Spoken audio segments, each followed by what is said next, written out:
اور آج کے سبق میں 26ویں پارے میں سورۃ قاف کی 4 آیات مبارکہ پڑھی جائیں گی، یعنی سورۃ قاف کی آیت نمبر 37 سے لے کر 40 تک، صفحہ ہے 469۔ اعوذ باللہ من الشیطان الرجیم، بسم اللہ الرحمن الرحیم، ان فی ذلک لذکریٰ لمن کان لہ قلب او القی السمع وہو شہید۔ بے شک ان قوموں کی تباہی میں البتہ نصیحت ہے اس شخص کے لیے جس کے اندر دل ہے، سمجھ بوجھ والا دل ہے، یا لگائے کان، توجہ سے بات کو سنے، اس حال میں کہ اس کا دماغ حاضر ہو۔ وَلَقَدْ خَلَقْنَا السَّمَاوَاتِ وَالْأَرْضَ وَمَا بَيْنَهُمَا فِي 6 أَيَّامٍ، اور بے شک ہم نے پیدا کیا تھا آسمانوں کو اور زمین کو اور جو کچھ ان دونوں کے درمیان میں ہے 6 دنوں میں۔ وَمَا مَسَّنَا مِن لُغُوبٍ، اور نہیں پہنچی ہم کو کوئی تھکاوٹ۔ اللہ تعالیٰ تھکنے سے پاک ہے۔ فَاصْبِرْ عَلَىٰ مَا يَقُولُونَ،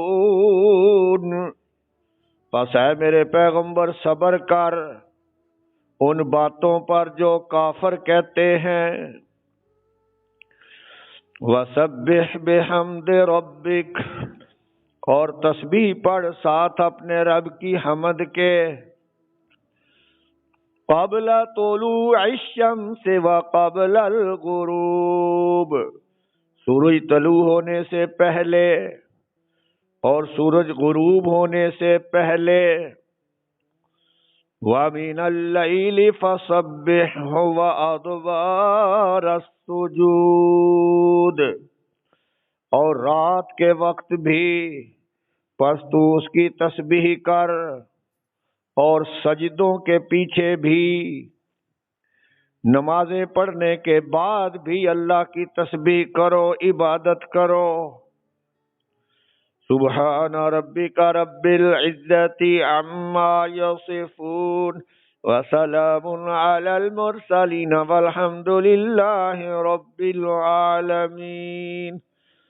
اللہم صل علی محمد وعلی آل محمد کما صلیت علی ابراہیم وعلی آل ابراہیم انک حمید مجید۔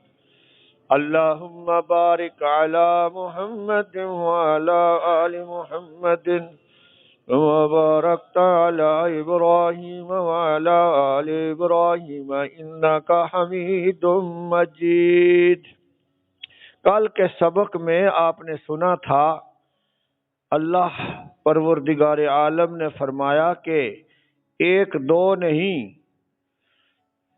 10 20 نہیں، بلکہ کئی بستیوں کو اور قوموں کو ہم نے ہلاک کر دیا تھا ان کے گناہوں کی وجہ سے۔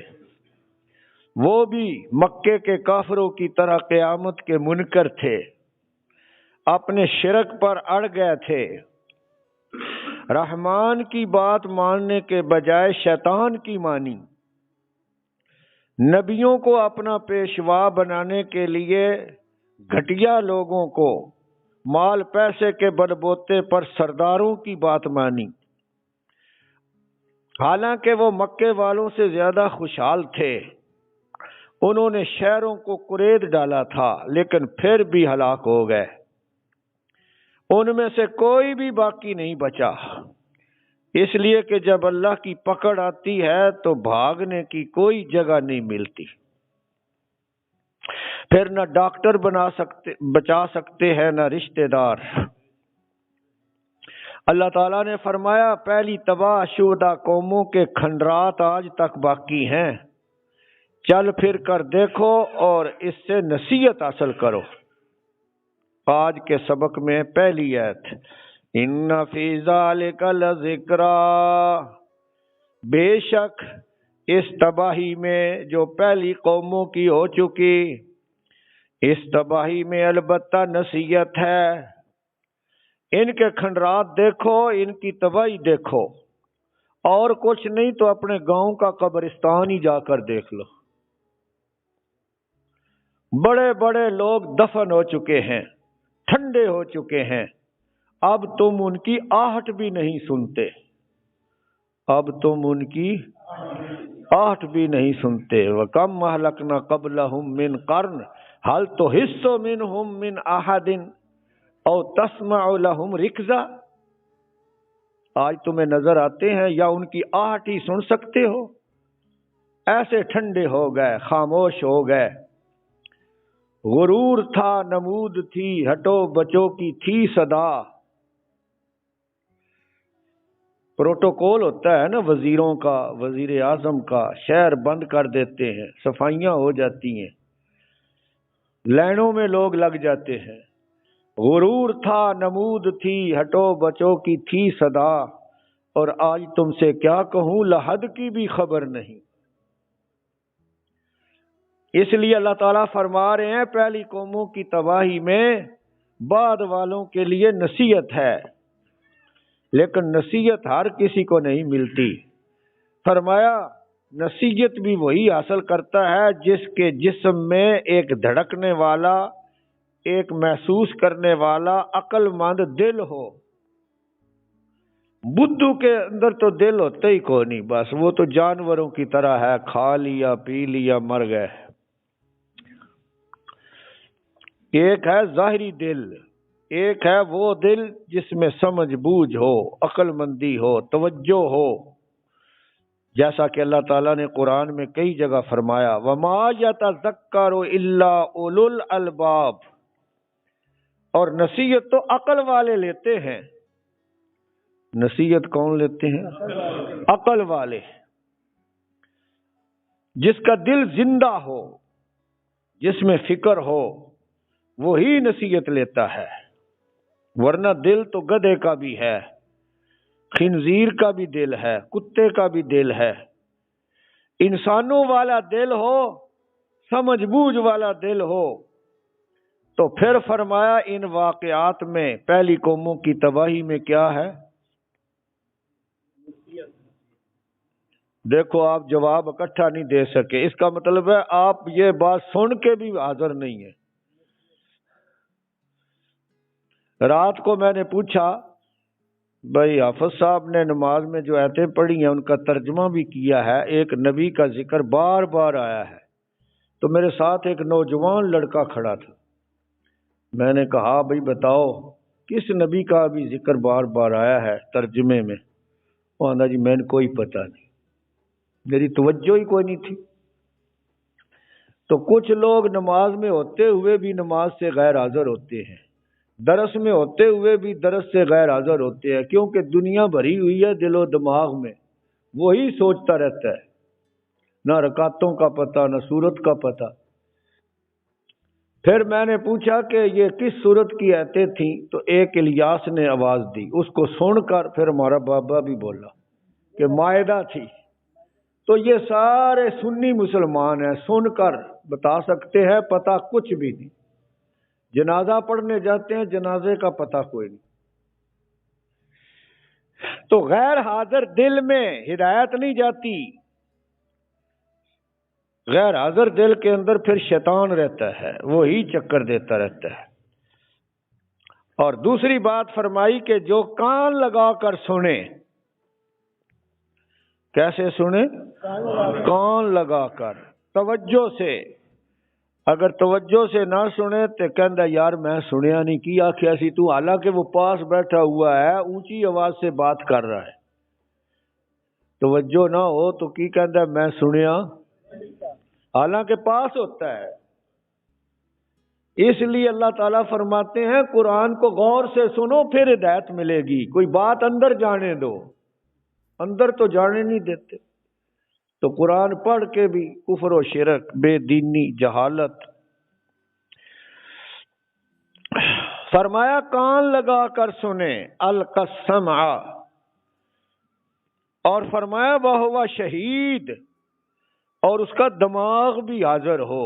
کچھ لوگ خود حاضر ہوتے ہیں لیکن دماغ حاضر نہیں ہوتا، ان کے پلے بھی کوئی بات نہیں پڑتی. کئی لوگ ہیں گھنٹہ تقریر سنتے ہیں، جمعے میں بیان سنتے ہیں، رات کو جلسہ سنتے ہیں، پوچھو بیان کی ہویا سی؟ جی یاد کوئی نہیں، میں تو چول کھان گیا سی، گیا بھی آخر میں تھا. یہ ہماری مسجد کے سامنے مشینوں والا ہے غلام محمد، میں اس کے پیچھے لگا رہا، یار تو نماز تو پڑھتا کون ہے، جمعہ ہی پڑھ لیا کر. میں نے سوچا جمعے پر آ جائے پھر اس سے نماز بھی پڑھواتے ہیں. تو وہ جمعے میں کا بھی پابند کوئی نہیں ہے. تو ایک دفعہ میں نے پوچھا بھی اس جمعے پر تھے؟ کہندا جی ہاں میں تو آپ کے سامنے بیٹھا ہوا تھا. تو میں نے کہا میں نے کچھ قرآن اور حدیثیں بیان کی تھیں، کس موضوع پر بیان ہوا، کیا مسئلہ تم نے سنا؟ کہندا میں نے کوئی پتہ نہیں، میں سنی ہی نہیں دھیان نال، میں تو اتھے بھی بیٹھ کے مشینہ سوچدا رہا کہ اینیاں ہو گیاں نے، اینا کام اجے رہندا ہے، میں نے کوئی پتہ نہیں. یہ ہے وہ بات جو اللہ کہہ رہے ہیں کہ بندے کا جب تک دماغ حاضر نہیں، وہ پاس بیٹھا ہوا بھی غیر حاضر ہے، اس کو پتہ ہی کچھ نہیں کیا ہو رہا ہے. تو یہ بڑی اہم بات ہے، اس پر غور کرو. سمجھ کے سمجھ کو سمجھو. سمجھ بھی ایک سمجھ ہے، جو سمجھ کے پھر بھی نہ سمجھے سمجھو بے سمجھ ہے. تو آج کل لوگ دنیا میں اتنے مصروف ہیں کولو کے بیل کی طرح کہ قرآن کی آیتیں، دین کی باتیں پہلے تو سنتے ہی نہیں. آپ نے دیکھا ہوگا اکثر مسجدوں میں آخری وقت میں لوگ مسجد میں داخل ہوتے ہیں، پہلے تو سننے ہی کوئی نہیں، اور اگر سن بھی لیں تو پتہ کوئی نہیں. ایک دفعہ جب میں کالج میں پڑھاتا تھا تو میں نے 50 طلباء کی کلاس میں سے پوچھا بھئی آپ میں سے کسی نے کل جمعہ بھی پڑھا تھا؟ کیونکہ وہ ہفتے کا دن تھا جس دن میں نے پوچھا، تو پیچھے جمعہ تھا. میں نے کہا بھئی کسی نے جمعہ بھی پڑھا تھا؟ تو 9 طالب علموں نے ہاتھ کھڑا کیا، جی ہم نے جمعہ پڑھا تھا. میں نے ان کو کھڑا کر لیا، ان کو شاباش دی. باقیوں کو میں نے تو لعنت کی کہ تم بھی مسلمان ہو، جمعہ ہی پڑھ لیا کرو، نمازیں تو 5 فرض ہیں، تم جمعہ بھی نہیں پڑھتے، اتنے گئے گزرے ہو. کھڑے جو تھے ان کو شاباش دی. پھر میں نے کہا اچھا آپ جس مسجد میں بھی گئے تھے وہاں کوئی بیان بھی ہوا تھا نا، خطیب صاحب نے کوئی آیتیں پڑھی، کوئی حدیثیں پڑھی، کوئی بیان کیا، باری باری سارے بتاؤ آپ نے کیا سنا تھا؟ ایک لڑکا بھی نہیں بتا سکا. کسی نے کہا میں تو آخر پر گیا تھا، کسی نے کہا جی میرا دھیان ہی نہیں سی، موضوع بھی نہیں بتا سکے. تو یہ حال ہے. اللہ تعالیٰ ویسے ہی نہیں کہہ رہا، اکثر لوگ سننے کے باوجود بھی غیر حاضر ہوتے ہیں، حاضر ہونے کے باوجود بھی موجود نہیں ہوتے. اس لیے فرمایا واہ شہید، اور اس کا دماغ حاضر ہو، اس کو نصیحت ملتی ہے قرآن سے. اور فرمایا اگر کوئی سمجھنا چاہے تو یہ پوری کائنات کھلی کتاب ہے، اس پر غور کر کے اپنے رب کو پہچان سکتا ہے. ہم نے ہی آسمان اور زمین پیدا کیے 6 دنوں میں. کتنے دنوں میں؟ 6 دنوں میں اللہ نے یہ ساری کائنات پیدا کی. اور یہ بات قرآن پاک میں 7 جگہ آئی ہے. کتنی جگہ؟ سورۃ اعراف میں فرمایا 6 دنوں میں، سورۃ یونس میں فرمایا 6 دنوں میں، سورۃ ہود میں فرمایا 6 دنوں میں، سورۃ فرقان میں فرمایا 6 دنوں میں، سورۃ قاف میں فرمایا 6 دنوں میں، اور آگے سورۃ حدید بھی آ رہی ہے اس میں بھی آتا ہے 6 دنوں میں. اور سورۃ الف لام میم سجدہ میں تو 6 دنوں کو وضاحت سے بیان کیا کہ 2 دنوں میں زمین بنائی، 2 دنوں میں آسمان بنائے، 2 دنوں میں آسمان اور زمین کے درمیان کی چیزیں بنائیں۔ کل کتنے ہو گئے؟ 6 دنوں میں۔ اور حدیث میں آتا ہے کہ اللہ تعالیٰ نے اتوار سے لے کر جمعے تک 6 دنوں میں، اور یہ بھی اندازہ تھا دنوں کا، کیونکہ اس وقت تو سورج تھا ہی نہیں، کائنات تھی ہی نہیں، تو اللہ تعالیٰ نے جمعے والے دن اس کائنات کو مکمل کر دیا 6 دنوں میں۔ یہودی کہتے ہیں کہ 7ویں دن یعنی ہفتے کے دن اللہ نے آرام کیا، کیونکہ اللہ تعالیٰ اس کائنات کے بنانے سے تھک گیا تھا۔ تو اللہ تعالیٰ نے یہودیوں کی بھی تردید کی، فرمایا وما مسنا من لغوب، اور اس کائنات کے بنانے سے ہم تھکے نہیں۔ ولم یعی بخلقہن، آپ پیچھے پڑھ آئے ہیں، اور اللہ اس کو کائنات کو بنانے سے پڑھا تھا کہ کوئی نہیں؟ آپ کو کیا پتا ہے کہاں پڑھا تھا؟ کہاں پڑھا تھا؟ یاد ہے؟ کوئی نہیں نہ پتا؟ یہ دیکھو صفحہ 456 پر آپ پڑھ آئے ہیں، صفحہ 456 کی سب سے نیچے والی سطر دیکھو۔ اولم يروا ان اللہ الذي خلق السماوات والارض ولم يعي بخلقهن، اور کیا نہیں غور کیا لوگوں نے، بے شک اللہ ہی نے پیدا کیا آسمانوں کو اور زمین کو، ولم یعی بخلقہن، اور نہیں تھکا وہ ان کے پیدا کرنے سے۔ تو اللہ تعالیٰ تھکنے سے پاک ہے، کمزوریوں سے پاک ہے۔ تو اس کائنات کو اللہ نے کتنی دیر میں پیدا کیا؟ 6 دنوں میں۔ دنوں سے کیا مراد ہے اللہ ہی بہتر جانتا ہے۔ اکثر کا قول ہے کہ اس سے آخرت کے دن مراد ہے، اور آخرت کا ایک دن اللہ کے نزدیک 1000 سال کے برابر ہے۔ کتنے سالوں کے برابر؟ 1000 سال کے برابر۔ قرآن میں 2 جگہ آیا ہے وَإِنَّ يَوْمًا عِندَ رَبِّكَ كَأَلْفِ سَنَةٍ مِّمَّا تَعُدُّونَ، جس گنتی سے تم گنتے ہو اس حساب سے اللہ کے ہاں ایک دن 1000 سال کے برابر ہے۔ تو اس کا مطلب ہوا 6000 سال میں۔ تو اللہ ہی بہتر جانتا ہے ان دنوں کی مقدار کو، لیکن یہ بات واضح ہے کیونکہ 7 جگہ آیا ہے قرآن میں کہ 6 دنوں میں بنایا۔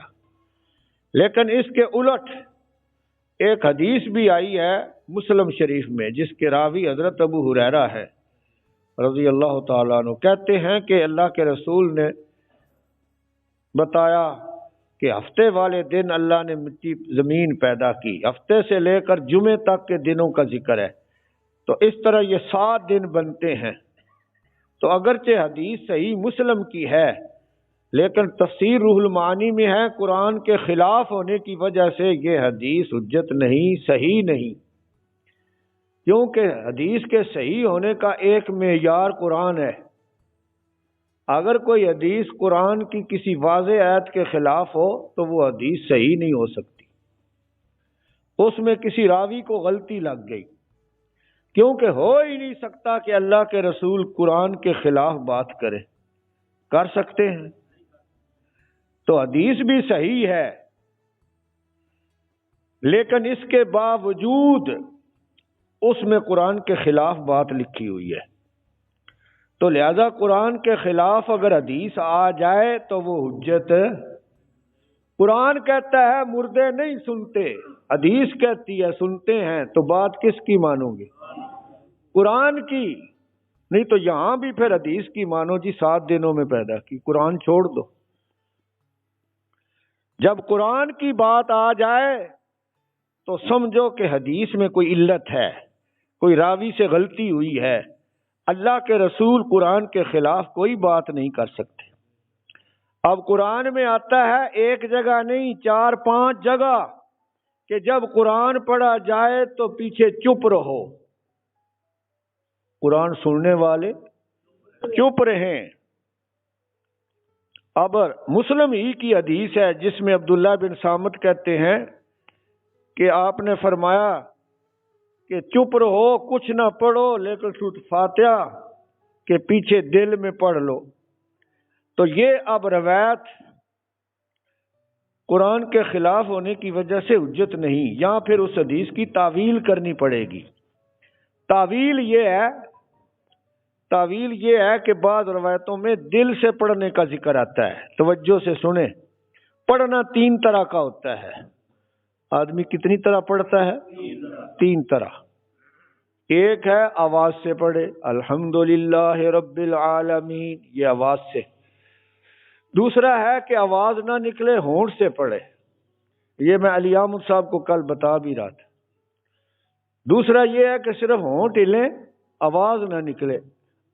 میری طرف دیکھو، اب میں نے پڑھا ہے لیکن آپ نے سنا کوئی نہیں۔ تیسرا یہ ہے کہ ہونٹ بھی نہ ہلیں، زبان بھی نہ ہلے، دل کے اندر ہی پڑھ لے۔ تو دل کے اندر پڑھنے سے تو کوئی عالم بھی منع نہیں کرتا، کیونکہ دل سے پڑھنے کا مطلب ہے پوری توجہ ہو ان لفظوں پر جو امام پڑھ رہا ہے۔ پھر سورۃ فاتحہ کیا ہے، آپ سورت بھی پڑھ سکتے ہیں امام کے پیچھے، دل کے اندر اندر ہی توجہ پوری لفظوں کے اندر رہے، جیسا کہ اللہ نے فرمایا۔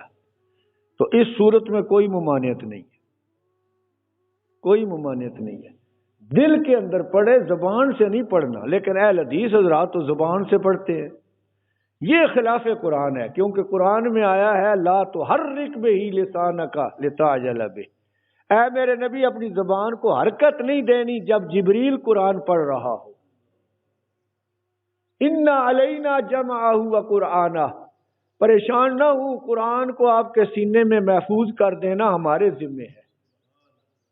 یہ ہے صورت قیامت کی ہے، یہ صورت کی ہے، تو اس میں صاف ذکر ہے زبان کو حرکت ہی نہیں دینی۔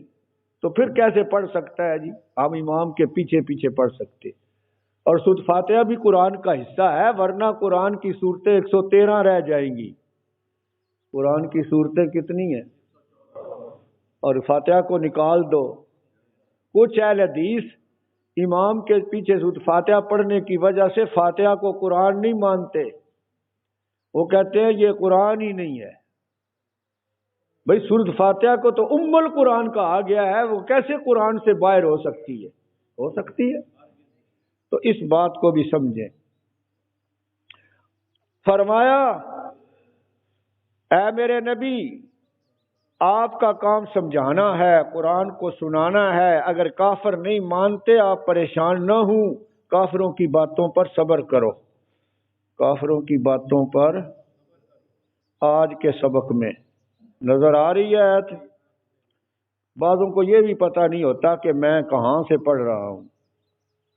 آج کے سبق میں آیت نمبر 39، فَاصْبِرْ عَلَىٰ مَا يَقُولُونَ، اے میرے نبی صبر کرو ان باتوں پر جو کافر کہتے ہیں۔ تو اس صورت میں آیا ہے پیچھے کافر کیا کہتے تھے، کسی کو پتہ ہے؟ بولو، کوئی پتہ نہیں۔ یہ دیکھو سورت کے شروع میں آیت نمبر 3، کافر کہتے تھے کیا جب ہم مر جائیں گے مٹی ہو جائیں گے، ذالک رجع بعید، یہ لوٹنا ہے دور کا۔ تو فرمایا کافروں کی ان باتوں سے پریشان نہ ہوں، کافر تو منکر ہیں قیامت کے، اللہ کی توحید کے، قرآن کے بھی مخالف ہیں، آپ ان کی باتوں پر صبر کریں۔ صبر کرنے کا حکم ہے یا ماتم کرنے کا؟ پورے قرآن میں ماتم کا لفظ نہیں ہے، نہ کسی حدیث میں، لیکن ایک فرقہ ہے وہ کہتا ہے ماتم ہی ماتم، آگ پر ماتم، چھریوں سے ماتم۔ تو یہ قرآن کی موافقت کر رہے ہیں کہ مخالفت کر رہے ہیں؟ فَاصْبِرْ عَلَىٰ مَا يَقُولُونَ، پر صبر کیجئے اوپر اس کے جو کافر کہتے ہیں۔ اور فرمایا اے میرے نبی اپنا تعلق اللہ سے مضبوط کرو، نمازیں بھی پڑھو، سورج طلوع ہونے سے پہلے بھی بعد بھی، فجر کی نماز بھی پڑھو، عصر کی نماز بھی۔ یاد رہے یہ سورت مکی ہے اور مکے میں 2 ہی نمازیں تھیں اور تیسری نماز تہجد تھی، یعنی فجر، عصر اور تہجد کی نماز۔ تو لہذا 5 نمازیں فرض ہوئی ہیں معراج کے موقع پر، اور ساتھ ہی بتایا کہ رات کے وقت بھی اللہ کی عبادت کرو، یعنی تہجد کی نماز بھی پڑھو اور نمازوں کے بعد، سجدوں کے بعد اللہ کا ذکر اذکار بھی کرو۔ وَأَدْبَارَ السُّجُودِ، نظر آ رہا ہے؟ دبر کی جمع ادبار، قرآن میں ادبار کا لفظ بھی ہے اور ادبار کا لفظ بھی ہے، یعنی زیر کے ساتھ۔ ادبار، ادبار کا معنی پیٹھ پھیرنا اور ادبار کا معنی پیٹھیں، یہ فرق ہے۔ ادبار کا معنی پیٹھیں، پیچھے، اور ادبار کا معنی پیٹھ پھیرنا۔ وہ مصدر ہے باب افعال کا، ادبارا یدبرو ادبارن، اور یہ جمع ہے دبر کی۔ تو یہاں آیا ہے سجدوں کے بعد، سجدوں کے پیچھے بھی اللہ کی تسبیح کرو۔ کیا مطلب؟ نماز سے جب فارغ ہو جاؤ تو پھر سنتیں نفل بھی پڑھو، ذکر اذکار بھی کرو، تسبیحات بھی کرو۔ تو اس میں تسبیحات کا ثبوت ہے۔ ایک جگہ ادبار النجوم بھی آیا ہے، ستاروں کے پیٹھ پھیرنے پر، ہے کہ کوئی نہیں؟ یہ دیکھیے صفحہ 474 پر، تھوڑا سا آگے، 2-3 ورقے آگے دیکھیے، سورت کی آخری آیت، آخری لفظ، سورت طور کے بالکل آخری آیت میں، وَمِنَ اللَّيْلِ فَسَبِّحْهُ وَإِدْبَارَ النُّجُومِ، یہاں زیر ہے، ادبار کے نیچے، حمزے کے نیچے زیر ہے۔ اور رات کو بھی اللہ کی تسبیح پڑھو اور ستاروں کے غروب ہونے پر، اور ستاروں کے غروب ہونے پر۔ تو ان دونوں لفظوں کے بارے میں ایک حدیث بھی آئی ہے، وہ بھی سن لیں۔ مسند امام احمد میں اور ترمذی میں مرفوع حدیث ہے، جس کے راوی حضرت عبداللہ ابن عباس ہیں۔ وہ فرماتے ہیں کہ نبی کریم صلی اللہ علیہ وسلم نے فرمایا کہ ادبار النجوم سے مراد یہ ہے کہ فجر کی نماز سے پہلے جو 2 سنتیں پڑھی جاتی ہیں، فجر کی نماز سے پہلے جو 2، اس وقت ستارے ڈوب جاتے ہیں۔ اور ادبار السجود سے مراد مغرب کے بعد کی 2 سنتیں، یا اسی طرح جتنی نمازوں کے بعد ہم سنتے یا نوافل پڑھتے ہیں وہ اس سے مراد ہے۔ یہ روایت ترمذی میں بھی ہے، مسند امام احمد میں بھی ہے۔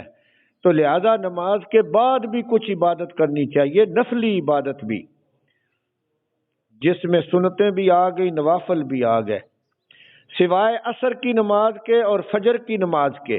باقی ساری نمازوں کے بعد ہم نوافل پڑھ سکتے ہیں۔ ارشاد فرمایا ان فی ذالک لذکریٰ، بے شک اس میں البتہ نصیحت ہے۔ کس میں؟ پہلی قوموں کی تباہی میں، کیونکہ پچھلی آیت میں ہلاکت کا ذکر ہے، وَكَمْ أَهْلَكْنَا، بے شک اس بیان میں یا اس ہلاکت میں البتہ نصیحت ہے، لمن کان لہ قلب، اس شخص کے لیے جس کے لیے ہے دل، یعنی جس کے اندر زندہ دل ہے، جس کے اندر توجہ ہے، جو دل کا زندہ ہے۔ بعضوں کے دل مردہ ہوتے ہیں۔ سورۃ یاسین میں آیا ہے لِيُنذِرَ مَنْ كَانَ حَيًّا، تاکہ ڈرائے اس کو جو زندہ ہے۔ تو ابو جہل مردہ تھا، اس پر قرآن کا اثر ہوا؟ اس پر کوئی نہیں ہوا۔ دل سے مراد ہے توجہ والا دل، متوجہ دل، طلب والا دل۔ او القى السمع، یا لگائے کان، وَهُوَ شہید، اور وہ حاضر دماغ ہو اور وہ حاضر دماغ ہو، اس کو قرآن فائدہ دیتا ہے، دوسروں کو قرآن بھی فائدہ کو نہیں دیتا۔ جو آدمی قرآن پڑھ ہی چاولوں کے لیے ہے، ختم کر رہا ہے، اس کو قرآن سے ہدایت ملے گی؟ اس کو چاول ہی ملیں گے۔ سب کو ہو سبحان اللہ۔ جی ارشاد فرمایا وَلَقَدْ خَلَقْنَا السَّمَاوَاتِ وَالْأَرْضَ، اور بے شک ہم نے پیدا کیا آسمانوں کو اور زمین کو۔ اس کائنات کے اندر ایک درخت بھی اللہ کے علاوہ کسی کا بنایا ہوا، ایک مکھی بھی اللہ کے سوا کسی کی پیدا کی ہوئی نہیں، تو پھر عبادت کے لائق بھی اللہ ہے۔ وَمَا بَيْنَهُمَا، اور جو کچھ ان دونوں کے درمیان ہے، فی ستۃ ایام، 6 دنوں میں۔ کتنے دنوں میں؟ 6 دنوں۔ وَمَا مَسَّنَا مِن لُغُوبٍ، اور نہیں لگی ہم کو کوئی تھکاوٹ۔ تھکاوٹ نے ہمیں مس ہی نہیں کیا۔ مس کا معنی کیا ہوتا ہے؟ لگنا، چھونا۔ تھکاوٹ نے اللہ تعالیٰ کو مس ہی نہیں کیا، کیونکہ اللہ تعالیٰ ان چیزوں سے پاک ہے۔ لغوب کا معنی تھکاوٹ۔ فاصبر علی ما یقولون، پس اے میرے نبی صبر کر اوپر اس کے جو کافر کہتے ہیں۔ کافروں کی باتیں سنتے جاؤ اور برداشت کرتے جاؤ۔ وَسَبِّحْ بِحَمْدِ رَبِّكَ، اور تسبیح کر ساتھ اپنے رب کی حمد کے، قبل طلوع الشمس، سورج طلوع ہونے سے پہلے۔ سورج طلوع ہونے سے پہلے فجر کی نماز ہے۔ وقبل الغروب، اور غروب ہونے سے پہلے، غروب ہونے سے پہلے عصر کی نماز ہے۔ ومن اللیل، اور رات کے اندر بھی، رات میں سے بھی کچھ حصہ، یہ من تبعیضیہ ہے۔ فسبح، پس تسبیح کر اس کی، کس کی؟ اللہ کی۔ وادبار السجود، اور پیچھے سجدوں کے، یعنی نمازیں پڑھنے کے بعد، فرض نمازوں کے بعد، تو فرض نمازوں کے بعد بھی ذکر اذکار ہے، سنتے بھی ہیں، لیکن غامدی کہتا ہے صرف فرض پڑھو، سنتا کوئی نہیں، باقی نماز تہاڈی مرضی ہے، پڑھو نہ پڑھو ضروری کوئی نہیں۔ دعا کرو، اس قسم کے سکالروں سے بھی اللہ بچائے۔ وآخر دعوانا ان الحمد للہ رب العالمین۔